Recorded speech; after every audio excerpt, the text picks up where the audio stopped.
بسم اللہ الرحمن الرحیم۔ سبجیکٹ اسلامیات، کلاس میٹرک۔ اس میں 3 حصے ہیں۔ سب سے پہلا حصہ جو ہے وہ قرآن مجید ہے، اور قرآن مجید میں 3 صورتیں ہیں۔ پہلی صورت سورہ انفال ہے، جو اب ہم شروع کرنے والے ہیں۔ اب آپ اپنے سامنے سورہ انفال کا پہلی ٹاپک کو کھولیں اور اس میں آپ مکمل اس کو ترجمے کو ریڈ کریں گے، اس کو پڑھیں گے۔ سورہ انفال کے حوالے سے مختصر تعارف۔ انفال یہ نفل کی جمع ہے، اور نفل کی معنی ہے لفظی معنی، لغوی معنی اضافی چیز، ایکسٹرا تھنگ۔ لیکن اصطلاحی معنی کیا ہے انفال کی؟ کہ جنگوں میں جو مسلمانوں کو کفار کی طرف سے مال حاصل ہوتا ہے وہ انفال کہلاتا ہے، جس کو ہم مال غنیمت بھی کہتے ہیں اردو میں، مال غنیمت۔ سورہ انفال، اس میں 75 آیات ہیں اور 10 رکوع ہیں۔ اور سورہ انفال کو انفال اس لیے کہا جاتا ہے کیونکہ شروع میں بات آتی ہے مال غنیمت کی۔ یہ لوگ آپ سے پوچھتے ہیں مال غنیمت کے حوالے سے، آپ سے سوال کرتے ہیں، اس کا ذکر ہے، اس لیے اس کو انفال کہا جاتا ہے۔ اور سورہ کس کو کہتے ہیں؟ سورہ کی لفظی معنی ہے قلعہ، کوئی محصور یعنی احاطے والی دیوار جو چو طرف ہوتی ہے، اس کو بھی سورہ کہا جاتا ہے، یہ لغوی معنی۔ لیکن سورہ کی اصطلاحی معنی کیا ہے؟ کہ قرآنی آیات کا مجموعہ جو سورہ کہا جاتا ہے۔ یہ سورہ مدنی ہے، سن 2 ہجری میں نازل ہوئی تھی غزوہ بدر کے موقع پر۔ اس کا شان نزول کیا ہے سورہ انفال کا؟ سورہ انفال کا شان نزول ہے کہ غزوہ بدر 2 ہجری میں جب مسلمانوں کو مال غنیمت ملا تو صحابہ کے 3 گروہ بن گئے۔ یہ اختلاف صرف لفظی تھا، کوئی بڑا اختلاف نہیں تھا۔ یہ ان کے الفاظ کا یا ان کے چھوٹا سا اختلاف تھا، کوئی بڑا کوئی جھگڑا نہیں تھا۔ وہ اختلاف یہ تھا ان گروہوں کا کہ ہر ایک کہہ رہا تھا مال غنیمت کے حقدار ہم ہیں۔ ایک گروہ کہہ رہا تھا کہ ہم نے نبی کریم صلی اللہ علیہ وسلم کی حفاظت کی، اس کے ارد گرد کھڑے تھے، تو اس لیے مال غنیمت ہمیں ملنا چاہیے۔ دوسرا گروہ کہہ رہا تھا کہ مال غنیمت ہمیں ملنا چاہیے کیونکہ ہم وہاں لڑ رہے تھے، کفار سے جنگ کر رہے تھے۔ تیسرا گروہ کہہ رہا تھا کہ مال غنیمت کو ہم نے کلیکٹ کیا ہے، جمع کیا ہے، اس لیے ہم حقدار ہیں۔ تو پھر آپ صلی اللہ علیہ وسلم کے پاس آئے، ان سے پوچھا کہ مال غنیمت کس کا حق ہے؟ تو یہ صورت نازل ہوئی۔ شروع والی آیات اس میں کہا گیا کہ یسألونک عن الانفال، کہ یہ آپ سے انفال کے بارے میں سوال کرتے ہیں، پوچھتے ہیں۔ قل الانفال للہ ورسول، کو کہہ دو کہ یہ مال غنیمت اللہ اور اس کے رسول کا حق ہے، وہ جس طرح تقسیم کریں، بنیادی حق ان کا ہے۔ پھر آگے اسی سورہ انفال میں مال غنیمت کی تقسیم کا طریقہ بھی آتا ہے کہ کتنے حصے بنائے جائیں، کس کو ملنا چاہیے۔ تو آگے کا آگے فاتقوا اللہ واصلحوا ذات بینکم، آپ اختلاف نہ کرو، اللہ سے ڈرو، تقوی اختیار کرو اور آپس میں صلح کرو۔ یعنی یہ لفظی اختلاف ہے یہ بھی نہ ہونا چاہیے، کیونکہ یہ اختلاف کمزوری ہے۔ کسی بھی گروہ میں اگر اختلاف آ جاتا ہے تو اسے کمزور بنا دیتا ہے۔ اس لیے آپ آپس میں صلح کرو۔ آپ میدان جنگ میں موقع پر موجود ہو، اس لیے آپ میں صلح اور اتفاق اتحاد ہونا چاہیے۔ وَأَطِیعُوا اللَّهَ وَرَسُولَهُ إِن كُنتُم مُؤْمِنِینَ، اگر آپ سچے مومن ہو تو اللہ اور اس کے رسول کی اطاعت کرو۔ پھر اختلاف بھی ختم ہو جائے گا اور آپ مضبوط بھی ہو جاؤ گے، اتحاد بھی ہو جائے گا اور آپ کو تقویت بھی ملے گی۔ تو اس لیے یہ شروع والی آیات اس موقع پر نازل ہوئی تھی غزوہ بدر میں، جب ان کا اختلاف ہوا تھا۔ یہ تھا مختصر شان نزول سورہ انفال کا۔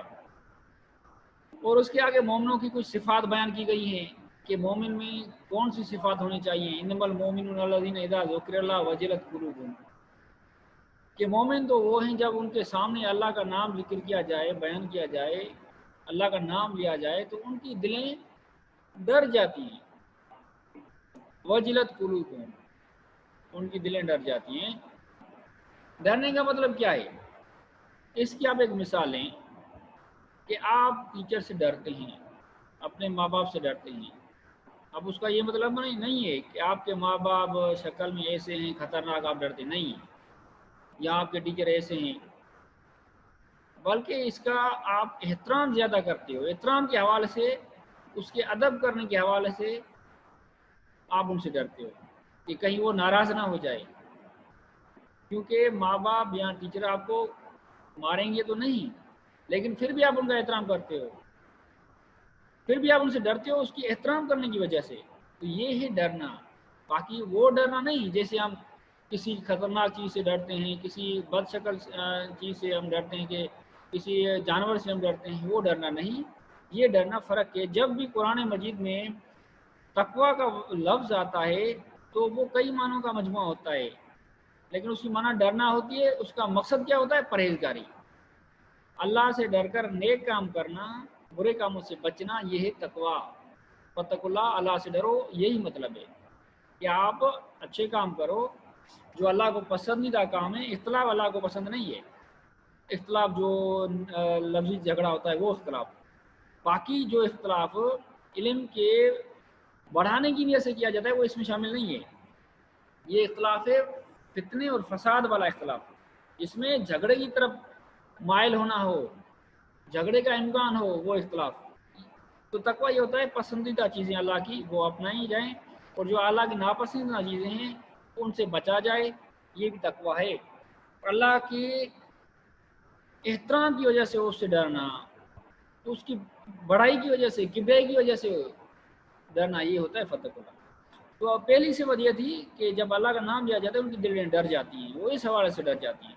وَإِذَا تُلِيَتْ عَلَيْهِمْ آيَاتُهُ زَادَتْهُمْ ایمان۔ دوسری صفت یہ ہے کہ جب ان پر آیتیں اللہ کی تلاوت کی جاتی ہیں تو ان کا ایمان اور بڑھ جاتا ہے۔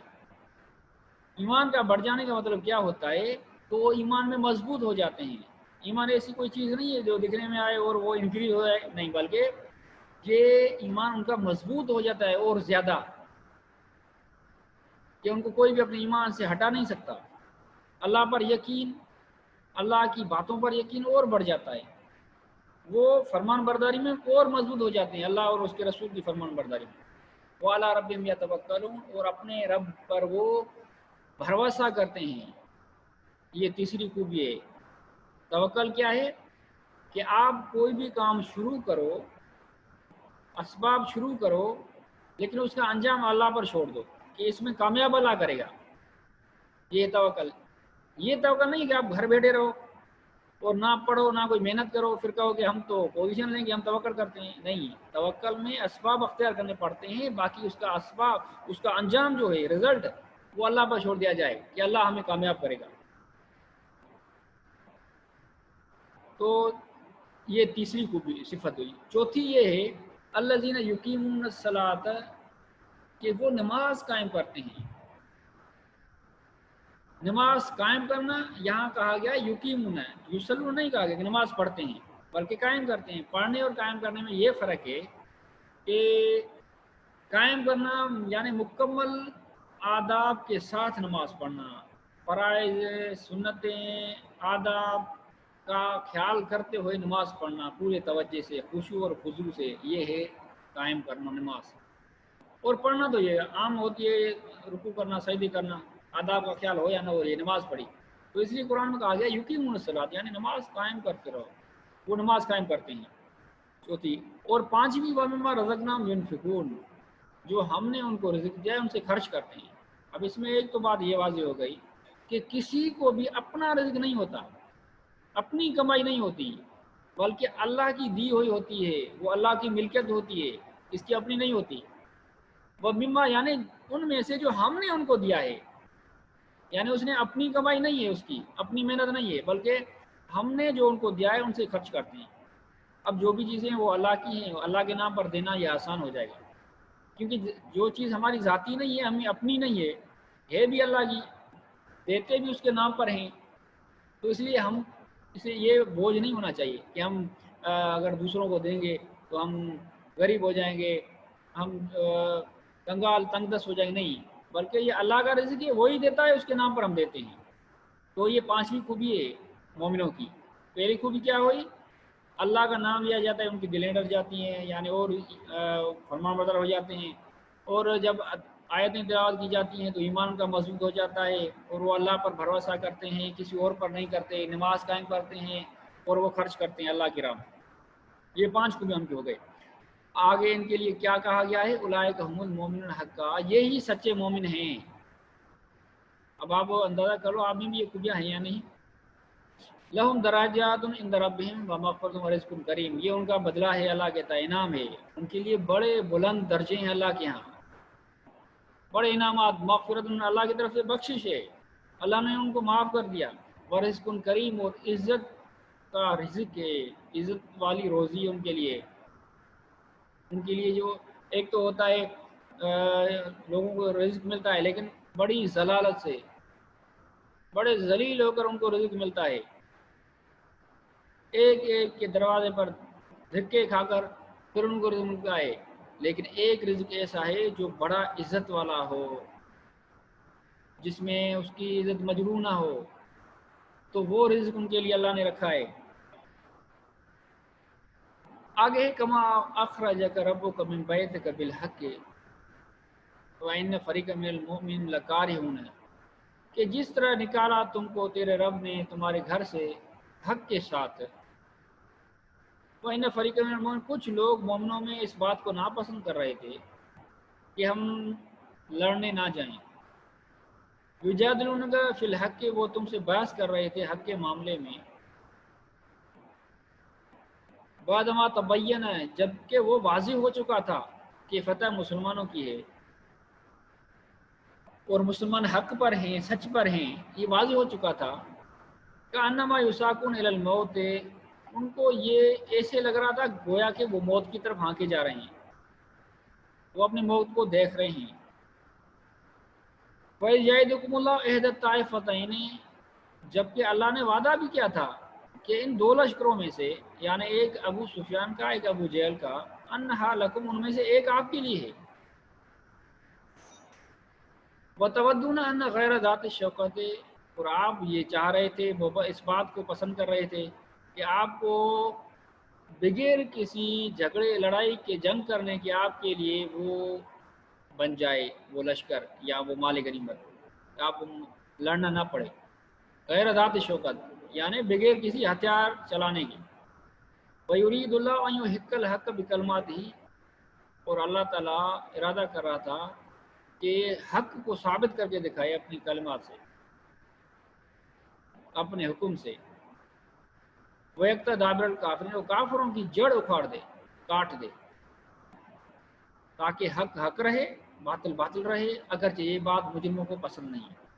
اب ان تمام لائنوں کا خلاصہ یہ تھا کہ آپ کو ایک تو پہلے آپ کی غلطی ہو گئی جب مال غنیمت کے حوالے سے آپ نے اختلاف کیا، اسی طرح یہ غلطی بھی آپ سے ہو گئی۔ کما کا یہ جو مشبہ بہی ہے، یعنی اس کی تشبیہ کما، یعنی کما اس لیے بولا جاتا ہے کہ جس طرح پہلے گزرا اس طرح یہ، وہ پہلے کیا گزرا کہ آپ نے اختلاف کیا تھا مال غنیمت۔ اب یہ بھی آپ کی غلطی ہے کہ آپ جب میدان جنگ کی طرف جا رہے تھے اس میں کچھ لوگ اس بات کو ناپسند کر رہے تھے، یہ بھی آپ کی غلطی ہے۔ ان دونوں غلطیوں کو اللہ نے آپ کو معاف کیا اور آپ کا اصلاح کیا، یہ اس لیے کہ تاکہ حق کو حق کر کے دکھائے، جو سچ ہے وہ سچ واضح ہو جائے اور باطل واضح ہو جائے۔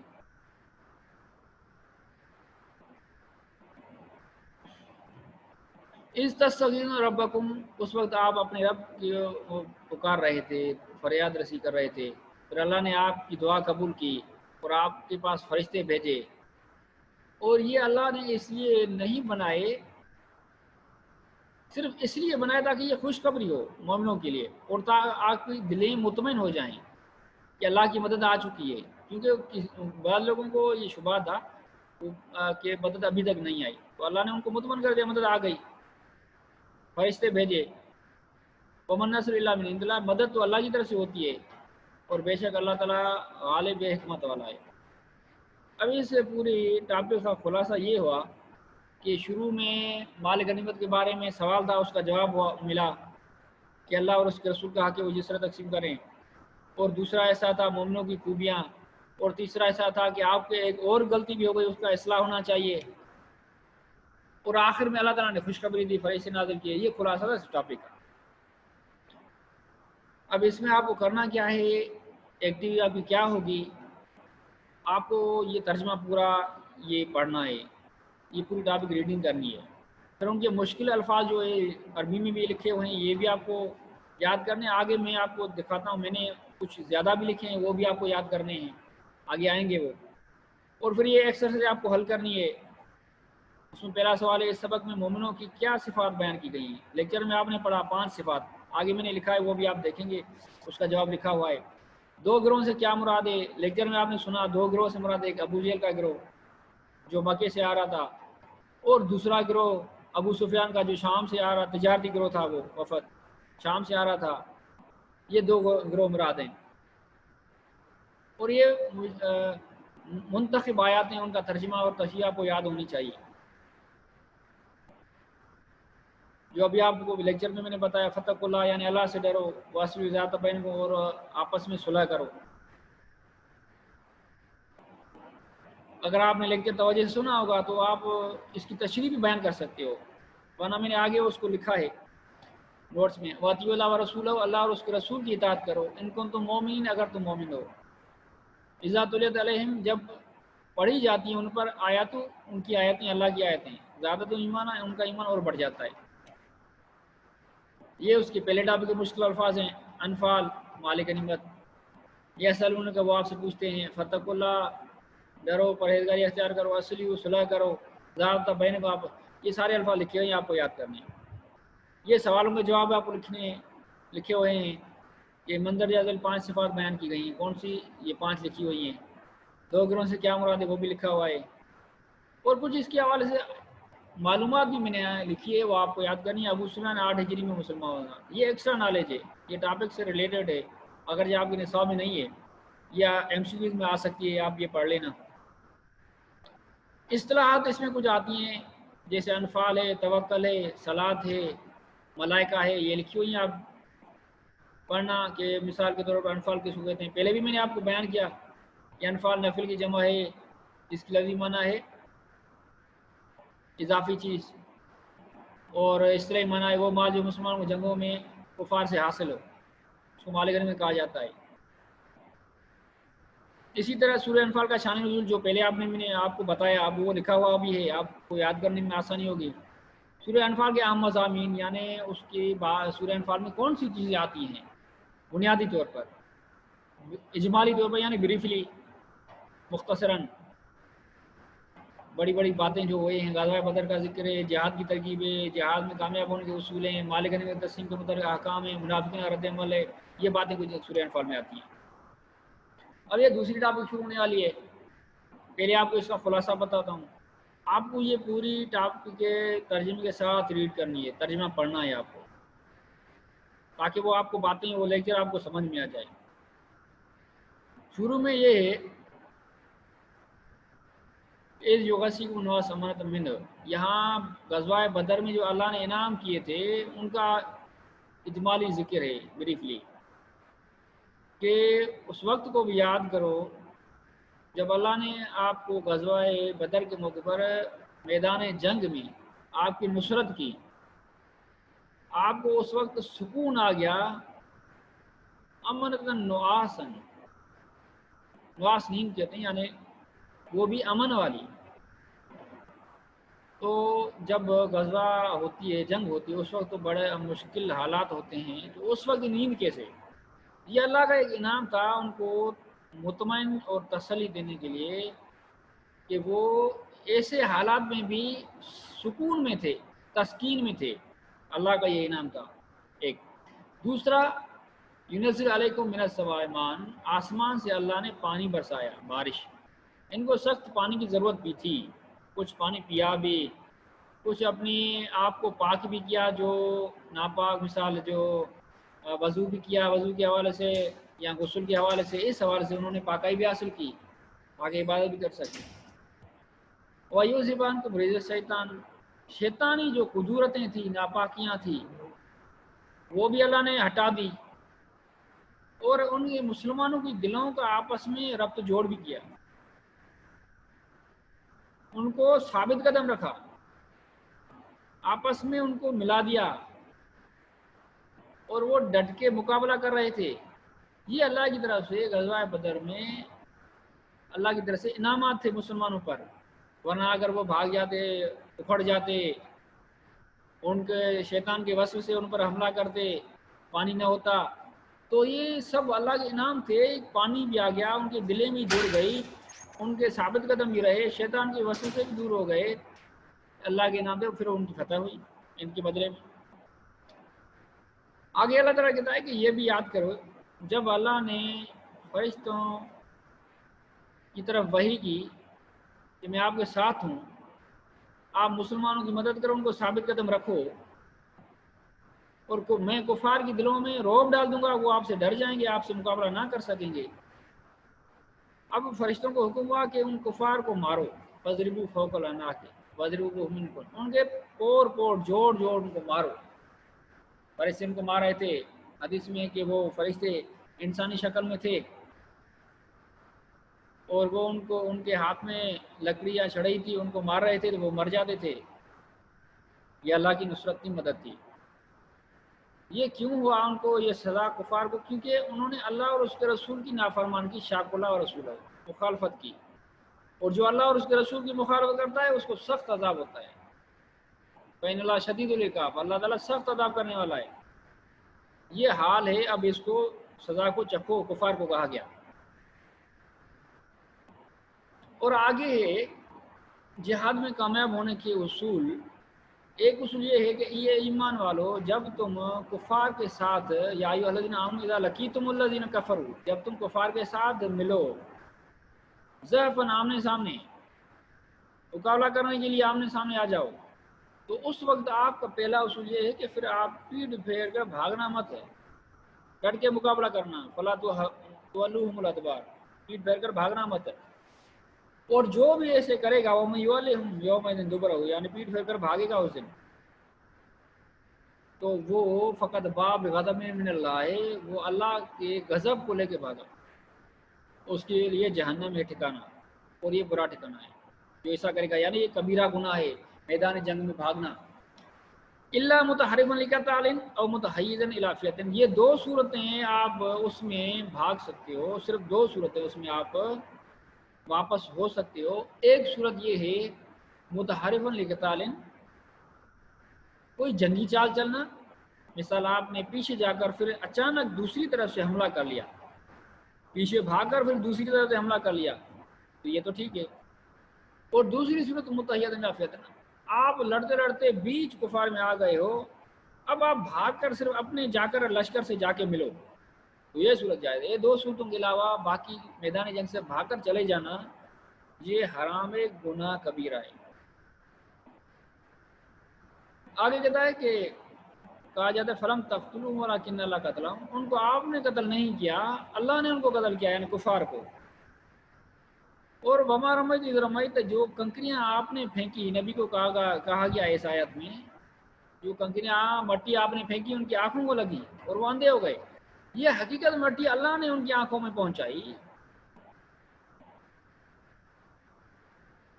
یہ جب جنگے غزوہ بدر کے موقع پر آپ صلی اللہ علیہ وسلم نے مٹی اٹھا کر ان کی آنکھوں کی طرف پھینکی تو وہ دیکھ نہیں سکتے تھے،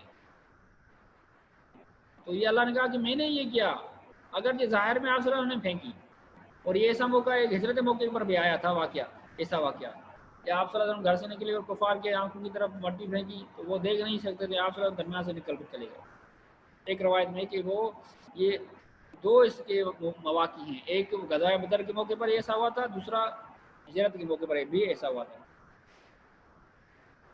یہ کیوں ہوا؟ وَلِيُبْلِيَ الْمُؤْمِنِينَ مِنْهُ بَلَاءً حَسَنًا، تاکہ اللہ تعالیٰ مومنوں کو آزمائے ایک حسین، ایک اچھی آزمائش۔ یہ دیکھیں کون ثابت قدم رہتا ہے، کون ڈٹ کے مقابلہ کرتا ہے، کون بھاگ جاتا ہے۔ بے شک اللہ تعالیٰ سب کچھ جانتا ہے، دیکھتا ہے، اور یہ اس لیے کہ اللہ تعالیٰ نے کفار کے جو سازشیں تھی ان کو کمزور کرنا تھا۔ پھر آگے ایک کفار کو خطاب کیا گیا ہے کہ اگر آپ فتح چاہتے ہو، ان تستفتحوا فقد جاءکم الفتح، اگر آپ فتح چاہتے ہو تو آپ کے پاس فتح آ چکی ہے۔ اس کا مطلب کیا ہے؟ اس کا مطلب یہ ہے کہ کفار کہہ رہے تھے اللہ اگر یہ حق پر ہیں،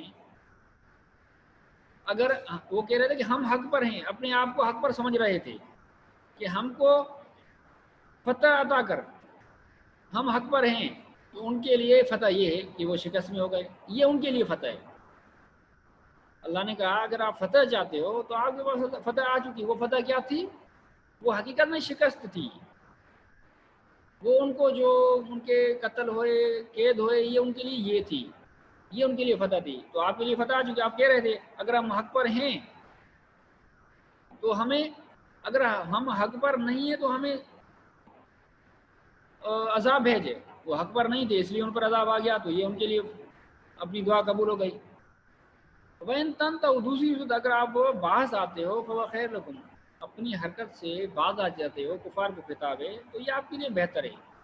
لیکن وہ بعد نہیں آئے تو ان کو یہ سزا ملی، آگے کہا کہ وَإِن تَعُودُوا نَعُودْ، اگر آپ لوٹتے ہو یعنی پھر وہی حرکت نہیں کرتے ہو، مسلمانوں سے لڑتے ہو، تو ہم بھی واپس لوٹیں گے، ہم بھی مسلمان کو حکم کریں گے، وہ آپ سے لڑیں گے، اور آپ کو کوئی چیز بچا نہیں سکے گی، کوئی لشکر، کوئی جماعت آپ کو کچھ بھی بچا نہیں سکے گی، اگر وہ چاہے وہ کتنی زیادہ کیوں نہ ہو، کیونکہ اللہ تعالیٰ مومنوں کے ساتھ ہے۔ وَأَنَّ اللَّهَ مَعَ الْمُؤْمِنِينَ، اللہ تعالیٰ کی مدد مومنوں کے ساتھ ہے۔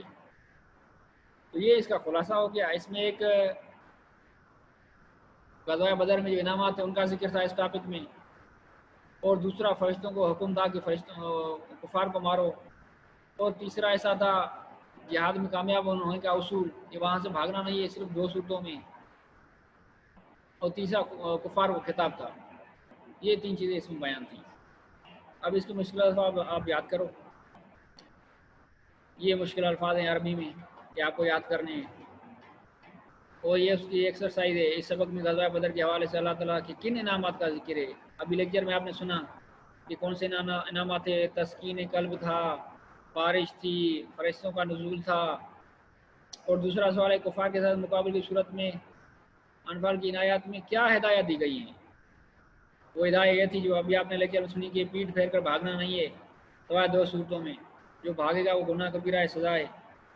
اور تیسرا سوال کفار کو خطاب کرتے عنایت میں کیا تنبیہ، کیا وارننگ دی گئی ہے۔ آخر میں جو آپ نے پڑھا جو ان کو وارننگ دی گئی کہ اگر آپ باز آتے ہو تو اچھا ہے آپ کے لیے، اگر نہیں آتے تو ہم بھی آپ سے لڑیں گے، مسلمان کو حکم کریں گے۔ اور یہ منتخب آیات یا ایھا الذین آمنوا اذا لقیتم الذین کفروا زحفا، ابھی آپ نے پڑھا کہ یہ ایمان اور جب آپ کی کفار کے ساتھ ملاقات ہو یعنی آمنے سامنے مقابلہ ہو تو اس وقت پیٹ پھیر کر نہ بھاگنا۔ اور دوسری آیت وما رمیت اذ رمیت، کہ ہم نے نہیں پھینکی، تو نے نہیں پھینکی کنکریاں جب تو نے پھینکی تھی، حقیقت میں اللہ نے پھینکی۔